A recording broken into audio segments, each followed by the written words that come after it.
की जिंदगी पहले ही रुकी हुई थी, ब्रेक लगी हुई थी। जहां रोजाना बैठना है उसे कुछ नहीं पता क्या समय है, क्या दिन है, क्या रात है। जहां रुकी हुई थी उसकी जिंदगी रुकी हुई थी, लेकिन उसको दौड़ाया किसने? यीशु मसीह ने। उसे क्या किया? उसे चंगा किया और उसकी जिंदगी फिर से रंगीन हुई और फिर से वो दौड़ने लगा। आज एक विश्वासी की जिंदगी दौड़ सकती है अगर एक विश्वासी दिल की गहराई से यीशु मसीह के सामने प्रार्थना कर दे। उसकी जिंदगी वो रंगीन कर सकता है उस अंधेरे से बाहर निकालकर।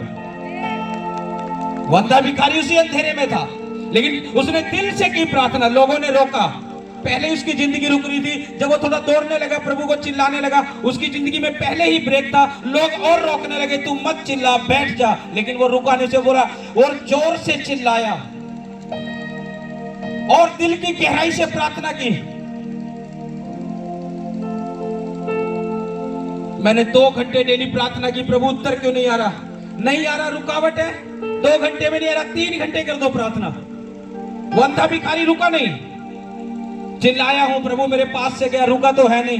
लोग और रोकने लगे, वो रुका नहीं, लिखा और जोर से वो चिल्लाने लगा और उसने प्रभु को पुकारा।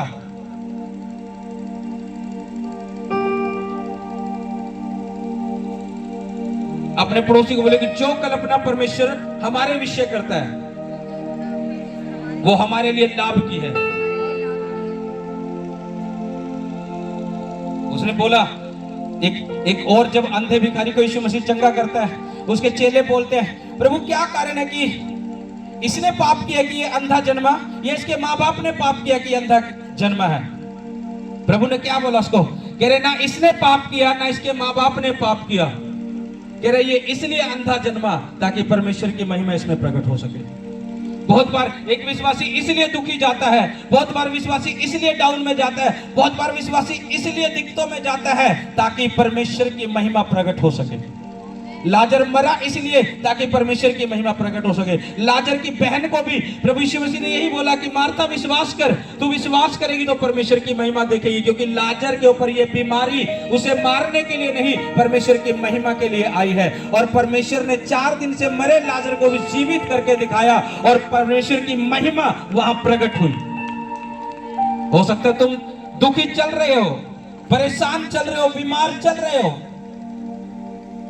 लेकिन मैं आपको बता रहा हूं अगर तुमने अपना जीवन प्रभु को दे रखा है तो ये बीमारी, ये दुख, ये क्लेश तुम्हें मारने के लिए नहीं, परमेश्वर की महिमा के लिए है। जब लाजर 4 दिन बाद यीशु मसीह ने जीवित किया होगा, क्या तुम्हें क्या लगता है वहां जो लोग खड़े थे कितनों ने प्रभु पर विश्वास किया होगा इस महिमा को देखकर? क्योंकि वो परमेश्वर की महिमा प्रकट हुई वहां पर। कितने लोगों ने विश्वास किया होगा हाँ खुदा ने ऐसा किया है। कितने लोगों ने अपना जीवन वहां यीशु मसीह को दिया होगा कि हाँ प्रभु ने ऐसा किया है।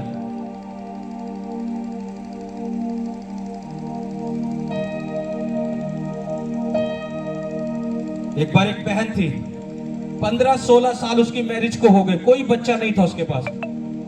15-16 साल में सब जगह वो बहन ने घूम लिया, धक्के खा लिए, कुछ नहीं हुआ। और जैसी परमेश्वर में आई वो बहन, कुछ ही महीने चली थी, सिर्फ कुछ ही महीने, जैसे 2 या 3 मंथ हुए उसके ऊपर से वो बांझपन का बंधन टूटा और वो प्रेग्नेंट हुई बहन। और जब परमेश्वर ने उसे आशीष दी तो बेटा दिया। उसके कई रिश्तेदारों ने भी प्रभु पर विश्वास किया कि खुदा ने किया। अगर 15-16 साल उसके पास औलाद नहीं थी तो परमेश्वर देख रहा था कि मैं इसमें अपनी महिमा प्रकट करूंगा। क्योंकि परमेश्वर बहुत बार एक विश्वासी को दुख में जब रखता है, अगर वो विश्वासी परमेश्वर में खड़ा रहता, अड़ा रहता है, वो दुख तुम्हारे परिवारों, पड़ोसियों को, रिश्तेदारों को बचाता है जब परमेश्वर तुम्हें निकाल लेता है उसमें से। क्योंकि उन्हें पता लगता है कि इतने सालों से नहीं होना था कुछ, खुदा ने ही कुछ किया है।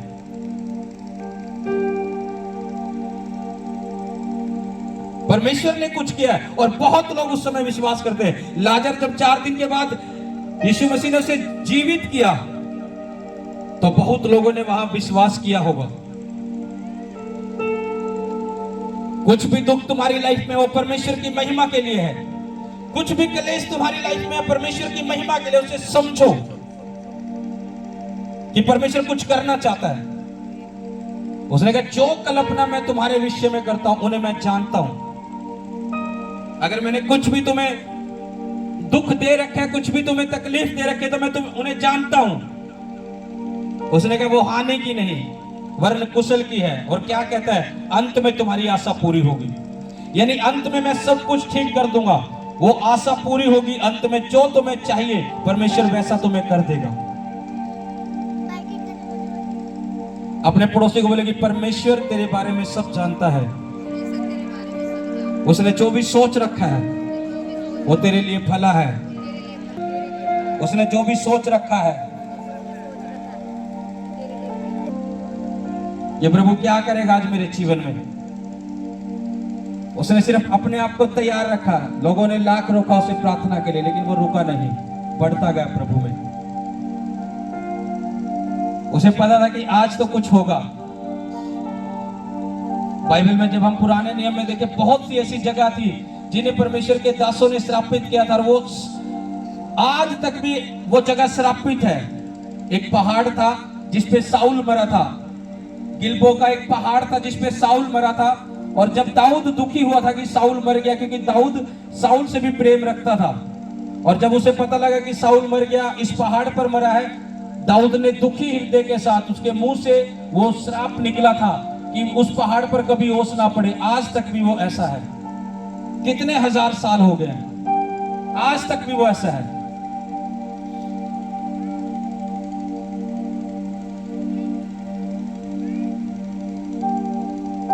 यहां पर यरीहो नगर को यहोशू ने श्राप दिया था, और उस यरीहो नगर में चोर, डाकू, बीमार लोग, वो अंधा भिखारी वही था, वो जन्म से अंधा वही था। लेकिन उस श्राप को किसने खत्म कर दिया? यीशु मसीह ने। जैसे उसके जीवन में आया, उसने पुकारा। जब हम यीशु मसीह को पुकारते हैं अपने जीवन में पूरे दिल से, वो हमारे जीवन में जैसे ही आता है, वो उसी टाइम हमें उन बंधनों से, उन श्रापों से भी आजाद कर जाता है। सिर्फ हमें दिल की गहराई से उसे पुकारना होता है। अपनी प्रार्थनाओं के समय में जब भी हम उसे पुकार रहे हैं, हमारे हृदय की गहराई से हमें उसे पुकारना है। उस अंधे भिखारी ने पुकारा ऐसे, तभी उसने रिजल्ट लिया।